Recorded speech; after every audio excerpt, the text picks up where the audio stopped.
ऊपर में का लगे रहा जानतो नौकरी जाए छाया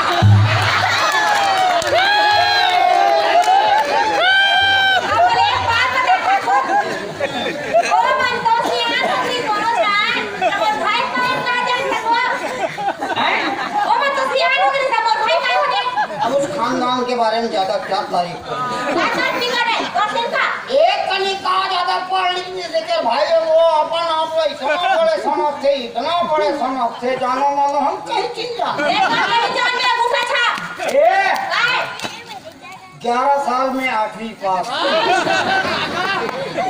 साल में 11वीं पास होते लोग अकॉर्ड से 8वीं पास नहीं हो सकते। अरे पागल किसी भी चीज को पाने के लिए क्या हबर हबर करना अरे कोई भी क्लास में चढ़ना है क्या एकदम खुदा होके चढ़ना आराम से चढ़ो रुक रुक के चढ़ो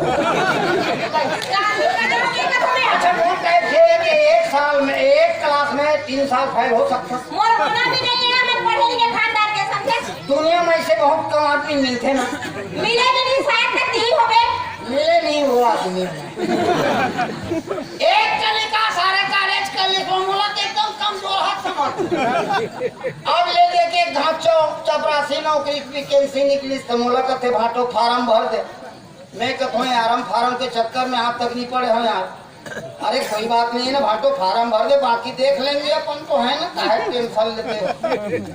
वहाँ क्या फार्म भरे में का है अब वैसे ऊपर वाले के रही है कृपा हो इसके इंटरव्यू घरों नंबर आ गया इंटरव्यू नंबर एक तब मैं कहता हूँ फिर एक भाई देख भाई मोर कहीं चीनी आए एक भाई करे कोई बात के टेंशन मत लेना मैं धोगा बस जे दिन इंटरव्यू होने वाला नहीं ते दिन एक भाई आगू में ओकर पाछू में हम बाकी मनो सब लाइन से खड़े एक भाई के नंबर लगी से एक भाई भीतरी इंटरव्यू वाले बैठे रहे तेरा नमस्ते की इंटरव्यू वाले घरों नमस्ते की पहली सवाल पूछी इंटरव्यू वाले एक भाई ये बताओ हमारा देश का प्रथम प्रधानमंत्री कौन है एक भाई का उत्तर हो पंडित जवाहरलाल नेहरू दूसरा सवाल पूछी इंटरव्यू वाले ये बताओ हमारा देश आजाद कब हुआ है एक भाई का उत्तर इस वजह तो 1857 में प्रयास किया गया था 1947 में जाके सफल हुआ तीसरा सवाल पूछी इंटरव्यू वाले ये बताओ लोग कहते हैं चंद्रमा में पानी है एक भाई का उत्तर हो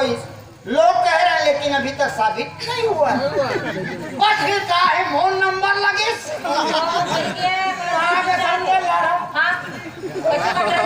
कुछ मत ले बताना डायरेक्ट अंदर गया मैं अरे बाप रे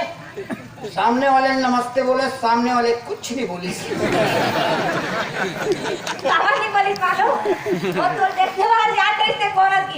अरे पागल उस बात को हमको समझना है बड़े आदमी के पास सब कुछ होता है लेकिन समय नहीं होता तो तोरे पास समय नहीं है सब पर नमस्ते बोली तो कर जवाब देवर समय है अरे वो समझदारी मुझ में है ना रे पागल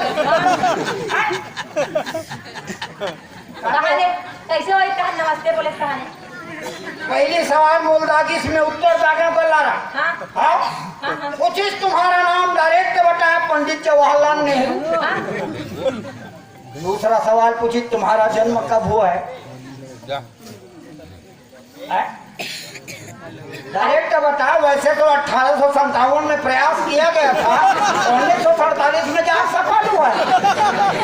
इंटरव्यू वाले दिमाग खराब हो गए तू पागल हो गए क्या मैं डायरेक्ट बोलो लोग कह रहे हैं अभी तक साबित नहीं हुआ एक बात बताइए और खानदान के बारे में बता दे अपने खानदान के बारे में अरे पागल उत्तर बोले हो ना उत्तर बोले और भाई बोले कैसे बोले बार बार वही बात करेगा सरकार कोई भी बात में खाली झगड़ा अब अंदर जाओ काबर जाओ अंदर जाओ काबर जा बहुत गंदा के चलो सारे भीतर खुश रह पहले अरे बाबा अबे याना कैसे है जाना जल्दी जाओ कहां खुश रह खास रे तेरा है बाबा चश्मा पावाला बना ले ले अच्छा भीतर में लाया रे जानो अरे आओ क्या बड़े हमारा एक दिन तो पहले बद्री ज्यादा दर के अबे अपने पर कुछ खाना चल बेटा जा।